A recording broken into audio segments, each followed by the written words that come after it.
Hulk, আমার ছেলে। ডাক্তাররা আর কোনো আশা দেখাচ্ছেন না। মরার আগে আমার একটা শেষ ইচ্ছে আছে। ওই আকাশে যে প্লেনটা উড়ছে, ও, আমি একবার ওতে চড়তে চাই। ম্যাডাম, এইটাই আমার সব সঞ্চয়। এটাই আমার বাবার শেষ ইচ্ছে। দয়া করে ওনাকে প্লেনে উঠতে দিন ম্যাডাম।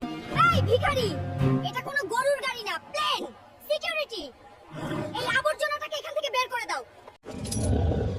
আজ তোমরা আমার বাবাকে ধাক্কা দিয়েছো, কাল আমি এই পুরো এয়ারপোর্টটাই কিনে নেব। এটা হাল্কের প্রতিজ্ঞা।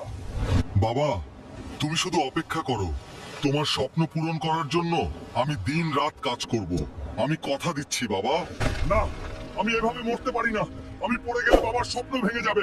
বন্ধুরা, সাবস্ক্রাইব করো, লাইক দাও, আমাকে শক্তি দাও। এই নাও 500 কোটি টাকা।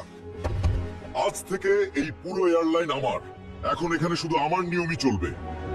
বাবা, দেখো, এটাই তোমার সোনার বিমান। চলো, আজ আমরা পুরো পৃথিবী ঘুরে দেখব। হাল্ক, আমার ছেলে, তুই সত্যি অসম্ভবকে সম্ভব করেছিস। আজ আমি গর্বিত। আজ আমার জীবনের শেষ ইচ্ছেটা পূরণ হয়ে গেল। কি তো ম্যাডাম, আপনার হাত কাঁপছে কেন? আমাকে চিনতে পারছেন না?